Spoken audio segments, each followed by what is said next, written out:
যোৱা বছৰ যি হায়াৰ ছেকেণ্ডেৰী এক্সাম আছিল ছায়েন্স, তাত তেওঁ ছায়েন্সত 9 পজিশ্যন পাইছিল অল আছামৰ ভিতৰত। আৰু তাক মই সৰুৰ পৰাই জানো পাৰ্চনেলিও। সি যথেষ্ট ছিনচিয়াৰ হয় আৰু যথেষ্ট লেবৰিয়াছ। তাৰ ওপৰত আমাৰ গভীৰ বিশ্বাস আছিল যে IIT-ত সি ক্ৰেক কৰিব, আৰু আমি ভাবাৰ দৰে আমাৰ বিশ্বাস ৰাখিবলৈ সক্ষম হৈছে যে এইবছৰ যি IIT এক্সাম তাত সি কোৱালিফাই কৰিছে আৰু যথেষ্ট ভাল পজিশ্যন পাইছে।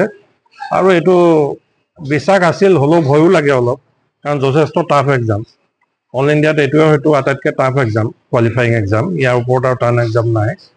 গতিকে ইমান এটা টান এক্সামত সি কোৱালিফাই কৰিব আমি বিশ্বাস ৰাখিছিলোঁ সি পাৰিব বুলি, আৰু সি আমাৰ বিশ্বাস ৰখাৰ বাবে তাক মই অন্তৰৰ পৰা গভীৰ শ্ৰদ্ধা নিবেদন কৰিছোঁ আৰু মৰম আশীৰ্বাদ জনাইছোঁ। ভৱিষ্যতেও যেন তাৰ ভৱিষ্যতৰ ৰাস্তাত সি কৃতকাৰ্যতা লাভ কৰে, তাৰ বাবে মই আশা ৰাখিছোঁ আৰু ভগৱানৰ ওচৰতো প্ৰাৰ্থনা কৰিছোঁ। ধন্যবাদ। সফলতা কেনেকৈ অৰ্জন কৰিলে? কষ্ট আছিল, ক'ব গ'লে আগৰ 3 বছৰে কষ্ট, কিন্তু লাষ্ট এবছৰ যিহেতু বিশেষভাৱে খালি IIT-ৰ কাৰণে পঢ়িব লগা হৈছিল, এবছৰ কষ্ট কৰিব লগা হ'ল। আৰু তাৰ উপৰি ছাৰহঁতৰতো আশীৰ্বাদ আছিলে, ছাৰহঁতে সহায় কৰিছিলে যেতিয়া দৰকাৰ হৈছিল। মই আলফা বিটাৰ শিক্ষক-শিক্ষয়িত্ৰী চবকে অশেষ ধন্যবাদ জ্ঞাপন কৰিম মোক ইমান সক্ষম কৰি তুলিবলৈ। বাকী সকলোকে মোৰ ধন্যবাদ থাকিলে, আৰু সৰুসকলকে ভালকে পঢ়ি যাবলৈ মোৰ নিবেদন থাকিলে।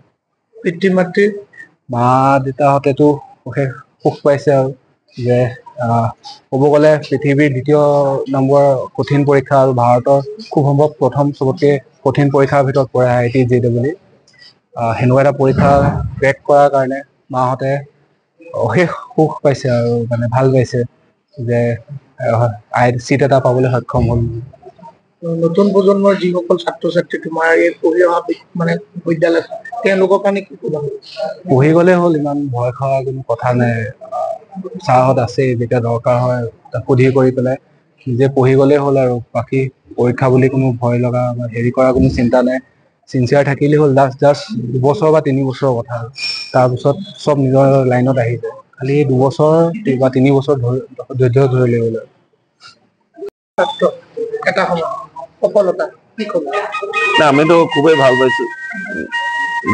যোৱাকালি আমি আচলতে খুব টেনশ্যনতে আছিলোঁ তাৰ ৰিজাল্টটো লৈ পেলাই, কিন্তু যোৱাকালি আমি প্ৰায় 1মান বজাত কনফাৰ্ম হৈছোঁ তাৰ ৰিজাল্টটো।